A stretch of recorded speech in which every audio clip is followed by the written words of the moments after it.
Yeah.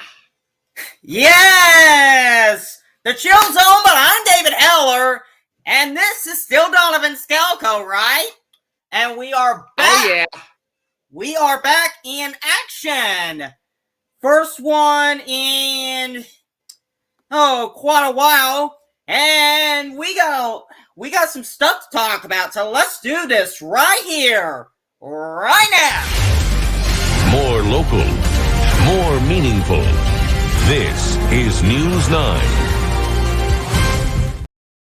Yes, we are back in action. This is the first episode of the Chill Zone we have done in 3 weeks or so. I would say like 3 weeks. Yeah, 3 weeks. That's quite a while. So a lot of stuff has happened, and we got some stuff to get to.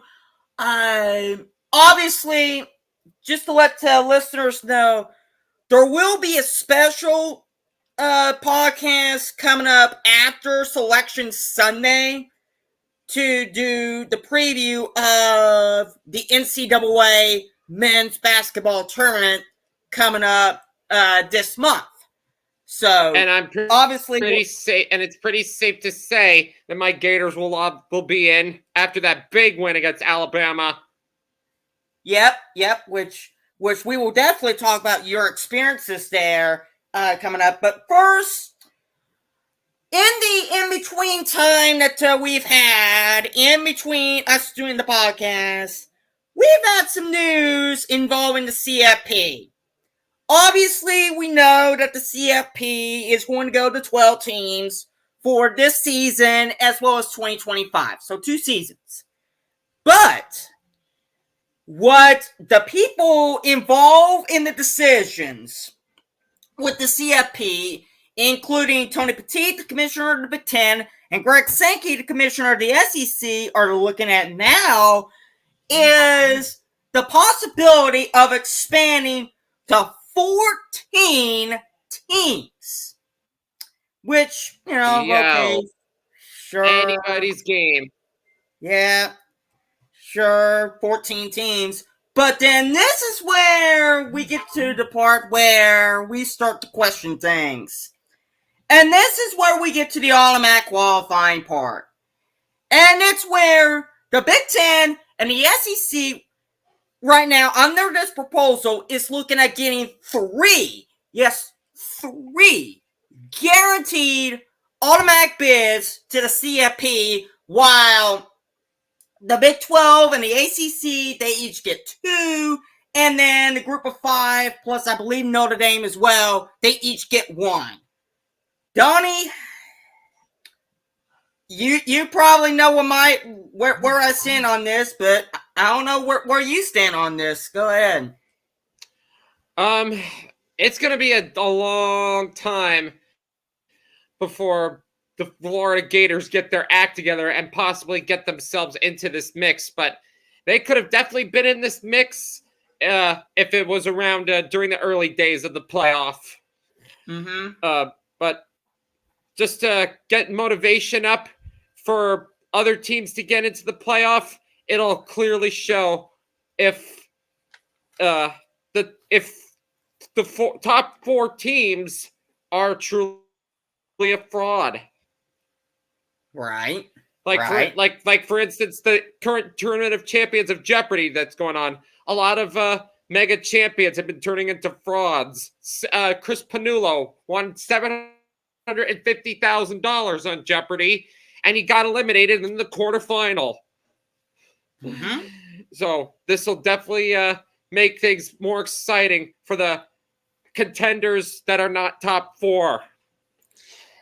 Yeah, but and the 3 automatic picks, you definitely know the NCAA really wants the money for teams like Alabama, Georgia, and Ohio State in there.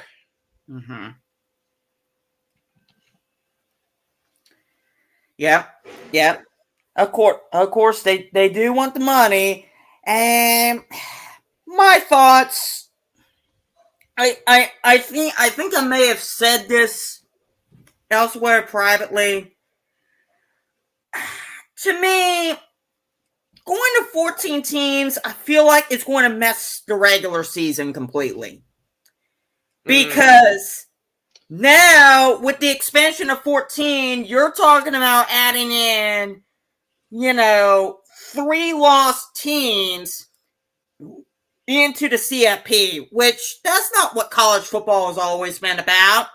Usually in college football, the way I've always known it, and I'm sure you've always known it too, Donnie, is that if you want to be in contention for the national championship, you may be allotted one loss, but that's that. Otherwise, you have to be perfect. You have to be. Pretty much. Otherwise, you have 2 losses, 3 losses, you're done. Simple as that. But now, with the idea going to 14 teams, now you can have 3 losses, and now add in the fact that, let's just say, the Big Ten or the SEC has a down year. Somebody who wins only 9 games, for example, maybe goes 8-4, but still wins the regular season championship. Guess what? They get the automatic bid. For what? Because they basically won their conference championship by getting the automatic qualifying bid. So I don't know. I really don't like the idea of giving that many automatic qualifying bids. I think 1 would be enough, in my opinion. 1 would be enough, but 3? 3 for the Big Ten, 3 for the SEC, which totals 6? You really want 6 automatic qualifying bids between the 2 conferences? No. Yeah, it makes you think they really want Alabama, Georgia, LSU, Ohio State, Michigan, and Penn State in there. Oh yeah. Yep. No. Nah. We don't want that. And then add in the fact that the Big and this is another thing that has been discussed a little bit too recently, is that the Big Ten and the SEC are looking at breaking away from the NCAA and basically form its own Super League. If that happens,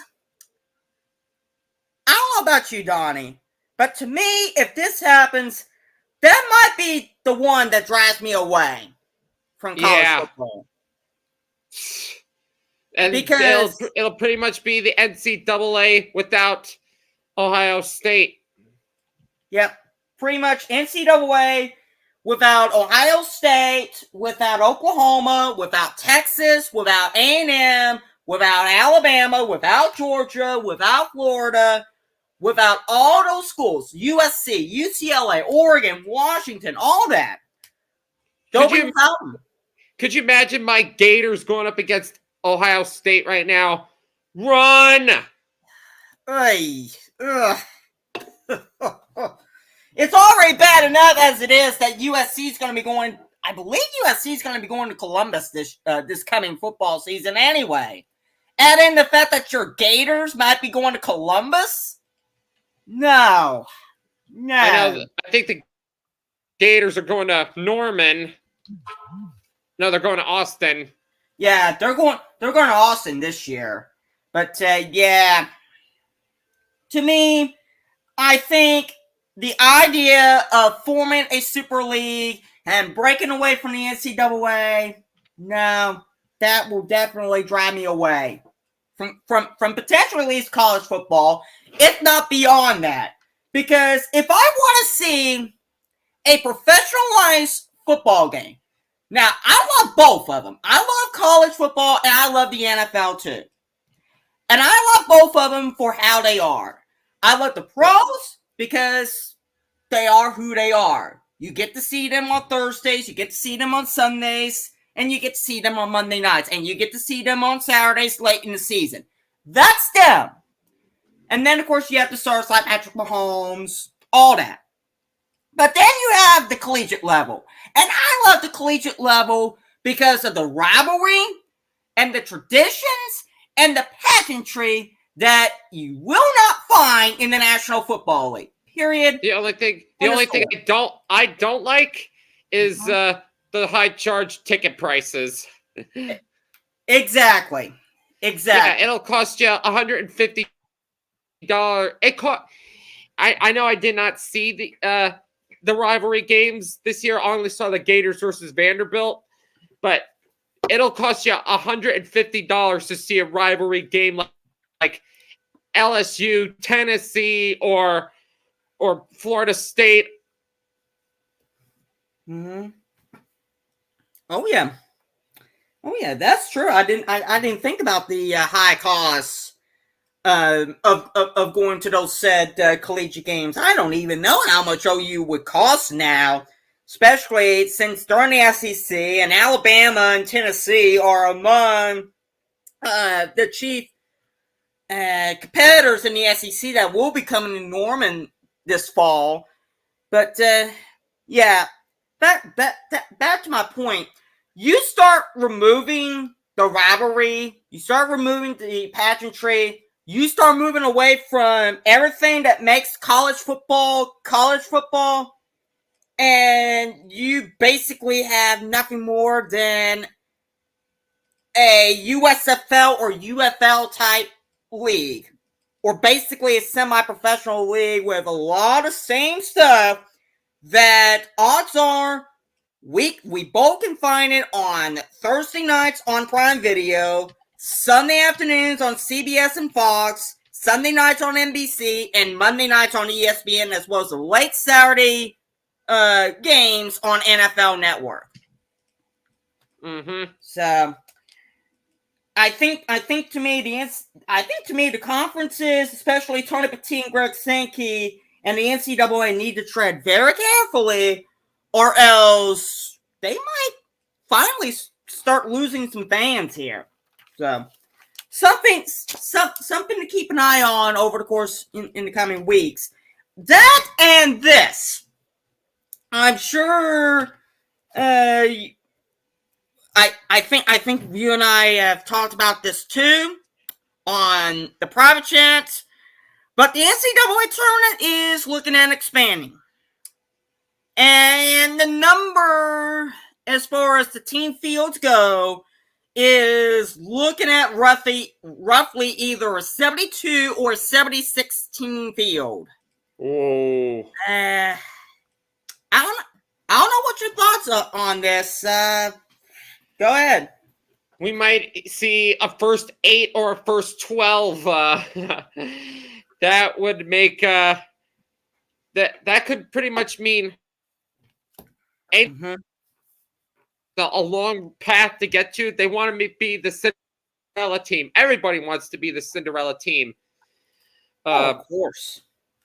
This could be beneficial for teams looking to get more at-large berths, but at the same token, if you got a long road to get to and you lose early on, it's basically all for nothing for your own dignity, too. Yeah, this is true. I think, to me, here's what I think. And again, this is all predicated on what we just talked about with the Big Ten and the SEC breaking away from the NCAA over football-related stuff. But if you expand the NCAA tournament to 72, I'll still watch March Madness.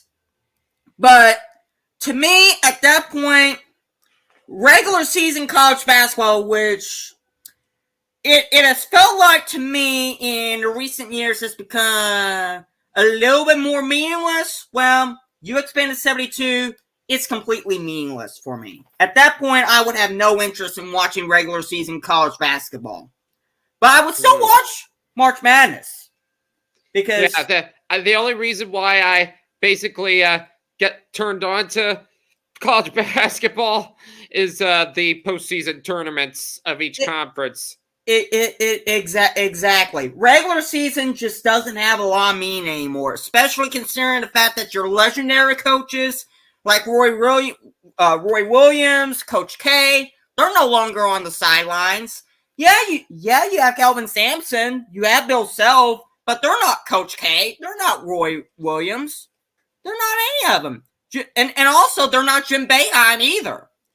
None of them are there anymore. So that doesn't get me excited for regular season college basketball.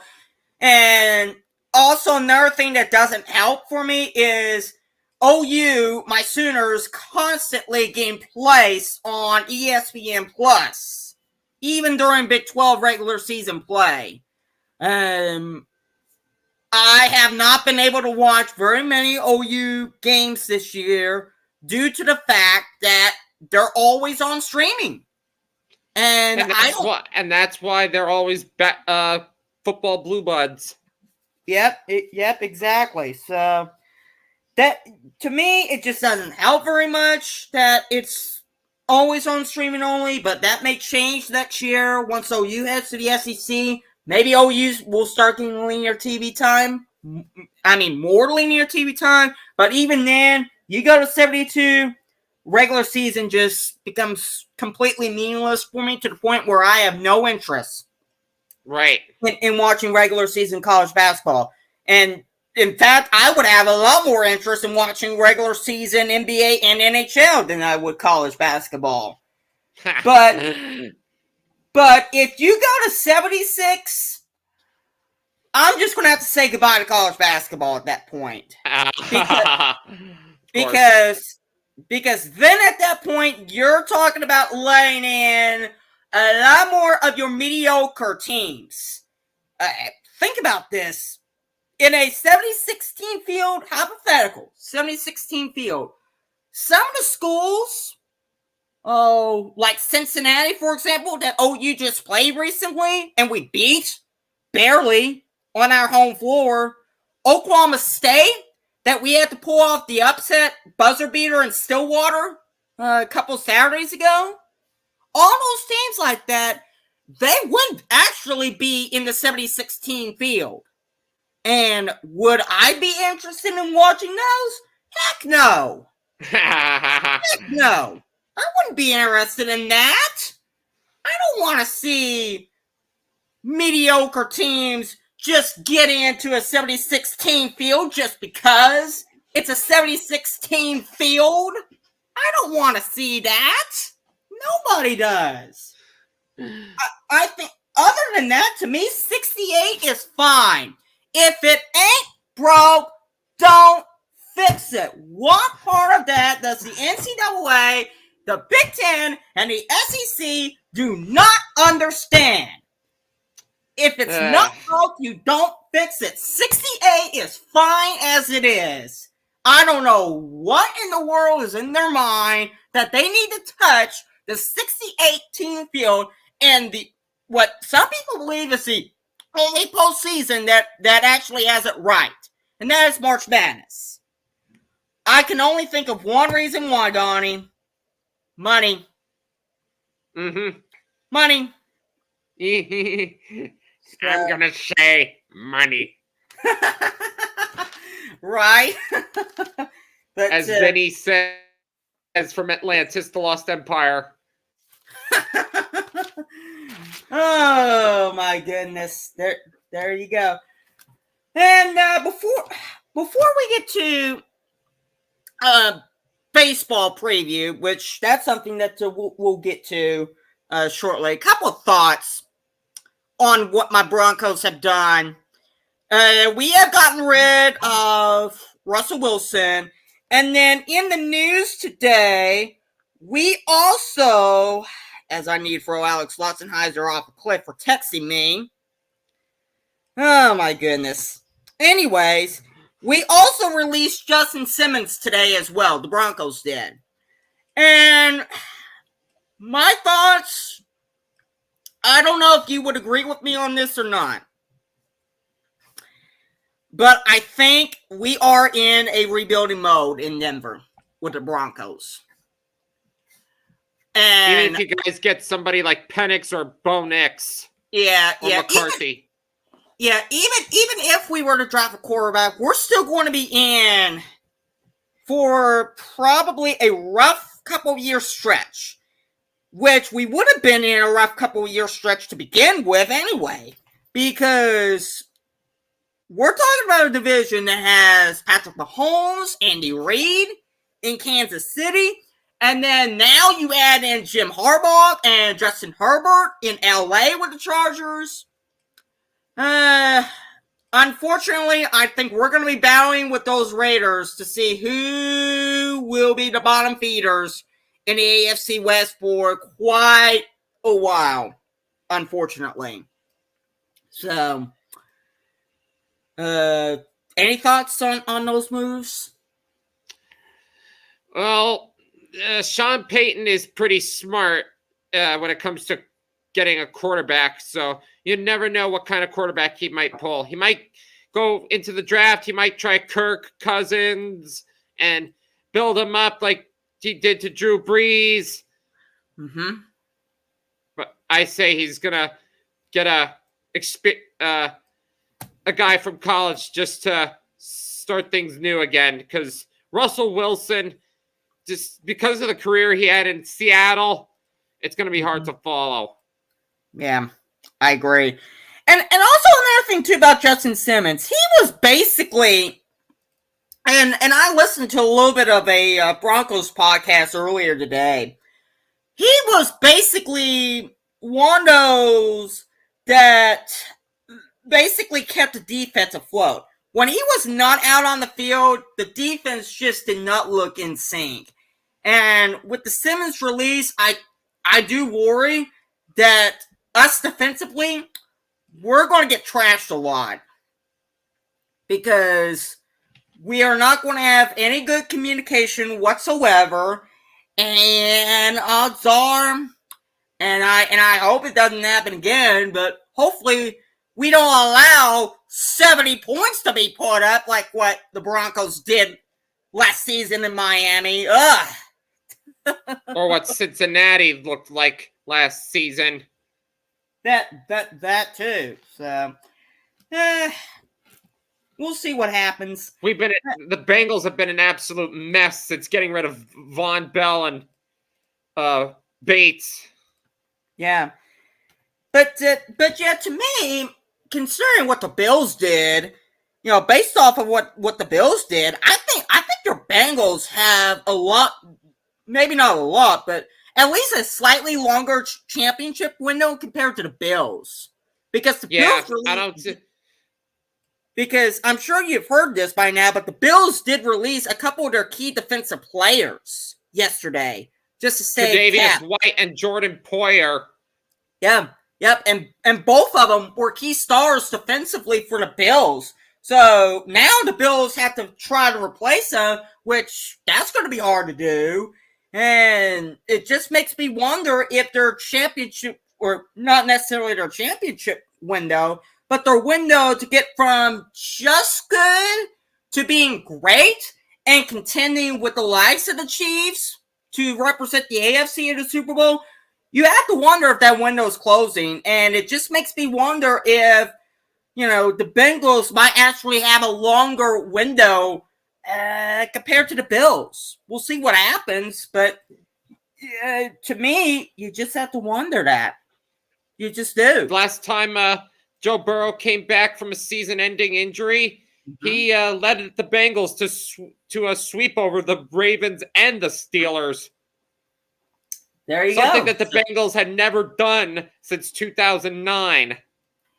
Holy cow. 2009. Wow. 2009 was the last season they swept the Ravens and the Steelers. And they did it in 2021.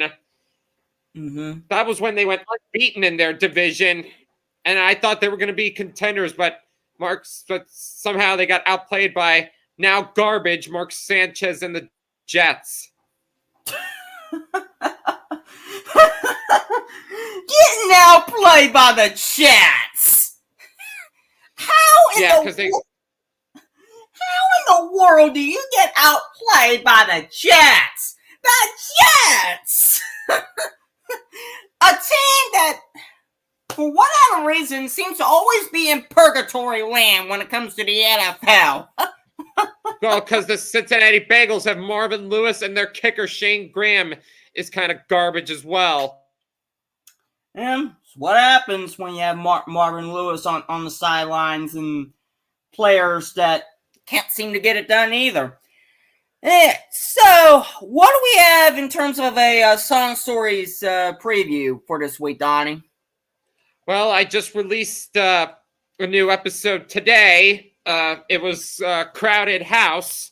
And next I'm going to be releasing an episode on Chicago. Ooh. Which will probably be Sunday or Tuesday. It'll come out. Okay, so Sunday or Tuesday next week. Be on the lookout for that. And it's going to be great. All right. Since we will likely not have another podcast until after March Madness, and baseball season will likely start before we get to the Final Four, we are going to go ahead and start previewing America's pastime, baseball, because spring training is underway in Florida and in Arizona. So, and bear in mind, folks, a lot of these predictions is probably going to be wrong, because remember, this is 162 game baseball season. Now, the only division that we're likely going to get correct is the NL West. I will just tell you that right now. Everything else, you can, if you want to in the comments, you can revisit this video at the end of the season and you can tell us how wrong we were. All right, Donnie, I'm going to start with you. We're going to start in the American League with the AL West, which features the reigning World Series champion Texas Rangers. Who do you have winning the division this coming season? All right. Well, looking at the standings right now, these are definitely going to change because it's the preseason. Yep. This is spring training. Mm-hmm. The Orioles lead the Grapefruit League, and the Cactus League is led by the Dodgers. Which, that's not a surprise with the Dodgers. Let's be real. All right, let's look back again at the standings from 2023. Baltimore, Minnesota, and Houston. Yep. Knowing the fact that Texas was a wild card and won the World Series, I would have them winning the West, the AL West, in a close one over Houston. Because the playing window is definitely closing for Altuve and the Astros. Yep, I do agree with that. And I would like to see the Minnesota Twins win it again in the Central. As for the Orioles, not for the East. I'm gonna try the Rays. Ooh, the Rays! Wow, interesting. But I'll take the Orioles as one of the wild cards, and the other wild cards I would like are Houston and Seattle. Astros and Rangers for the Astros and the Astros, Orioles, and the Mariners. For the AL side. All right, how about the NL side? Okay, Chicago Cubs. I'm gonna take them for the Central. Yeah, I would have to agree. Somebody other than my Cardinals is going to win the NL Central. We're likely going to be in NL Central purgatory land for quite a while, as long as Mozeliak is there in St. Louis. How about the East and just give out the obvious in the West? Give me the Braves and the Dodgers for the East and West, respectively. Yeah. Wild cards. I'm gonna say Philly, Milwaukee, and Philly, Milwaukee, and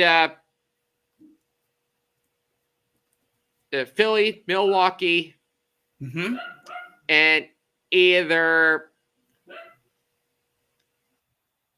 I'm gonna go Arizona. Sorry, Marlins. D-backs again. Wouldn't it be interesting if we had a rematch of last year's World Series happen again, involving the Rangers and the D-backs? Yeah. All right. How about for the division series in both the NL and the AL?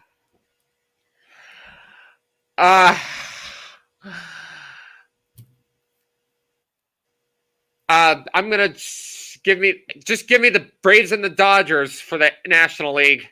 I think they're gonna just rework their strategy and get there very nice and clean. So you'd have Braves over who, and then Dodgers over who? Dodgers over the Cubs, and the Braves over the Phillies. Over Phils, and then Dodgers over Cubs.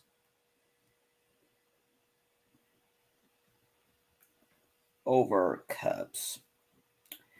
So basically, then at that point, we would have Braves versus Dodgers in the NLCS. I'm going to mark that down there for reference, and we'll talk about that in a sec. How about the AL side? Give me Texas over Minnesota. Rangers over Twins. And the Astros over the Rays. And Astros over Rays. Which means that we'd have a rematch in an all-Texas ALCS. Who will represent Texas once again in the World Series? Give me Houston. In how many games? In 7. Astros in 7. And then how about the NLCS? Braves Dodgers. Give me the Braves. In 7 games as well. 7 as well. So basically then we have the World Series, by your predictions, being, let's see, Braves and Astros, and who would win that? Give me Atlanta in 6. Braves in 6. So basically, based on Donnie's predictions, the Braves win the World Series in 2024. As far as mine, I'll start with the AL. I am going to say the Astros winning the West. The Central, I have a surprise team that could win the AL Central. Give me the Detroit Tigers. Wow. How's that? Are they getting a star player for the season? I don't know if they're getting the star player or if they're going to be feeding off of what the Detroit Red Wings have been doing and what the Lions did. It could be the combination of those. But even then, out of all the division winners, I only have the Tigers winning 85 games. I really feel like the AL Central is going to be real bad this year. I think the Twins may finish second, but I'm based on my predictions, I only have the Twins winning maybe 79, 80 games. And then, rest of them after that, White Sox and of course, the Royals. AL East, I have the Orioles repeating again as AL East champions. In the East, I agree. basically for the East and the West, I do agree with you. Braves and Dodgers, respectively. NL Central, even though I'm a Cardinals fan, most of you may be going, why am I not picking the Cardinals? Simple. The Cardinals are real bad right now. No Albert Pujols, no hope. Yeah, exactly. And with the way John Mozeliak has been running things, it just seems like that we're just content with the 11 World Series titles. And so, as long as we have that mindset, we're never going to get anywhere. And I don't think we're going to get anywhere again in 2024. So give me the Brewers to win the NL Central with 88 wins. As for my wild cards, on the AL side, give me the Rangers, Red Sox, and Blue Jays. NL, sorry Diamondbacks, but give me the Giants. And then for my other two, give me the Cubs and the Mets. The Mets. Yes, the Mets. Somehow the Mets may sneak in there as a wild card.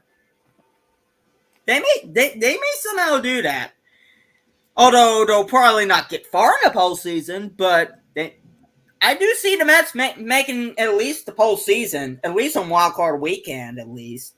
Even though it didn't work, even though Verlander's time there didn't work. Yeah, I definitely agree with that. As far as the division series are concerned, I'll definitely agree with this being an all-Texas series again. And then for the NL side, I have the Dodgers bouncing out early again. Oh. Give me Giants over Brewers, Braves over Dodgers, which sets up for the NLCS. I have the Giants in 6, Astros in 7. And then, which sets up the World Series being the Giants and Astros in the Fall Classic. And I have the Giants winning their first World Series in 10 years in 6 games over the Houston Astros. Is my predictions for 2024. But there again, take these predictions with a grain of salt because it's a 162 game season. It's a marathon. It's not a sprint. And, players can be traded during the season as well. Yep. Players can be traded as well. There is a trade deadline coming up in July usually. So a lot of movement can happen. A lot of stuff can happen in between now and October. So do take these predictions with a grain of salt, with a grain of salt, and alter most of these predictions, other than whoever wins the NL West, in this case the Dodgers. Other than that, I do expect these predictions that Donnie and I have both made to be wrong, but that's okay. I, in particular, especially love baseball. I really do. So, and I am looking forward to opening day and get the season underway. So, hope you guys are too. Yep. That will do it for this edition. We will be back probably the Monday before the first 4 tips off, and we will preview March Madness. And then after that, odds are we'll probably not be back again until the week of Draft the NFL draft. Right. And until then, see you all next time, knuckleheads. In the meantime, check out Donovan's Song Stories podcast. And we will see you all again very soon. Take care, everybody. Bye-bye, folks. For news 24 hours a day, CBS.com on the internet and on America Online, the keyword CBS News. Distributed by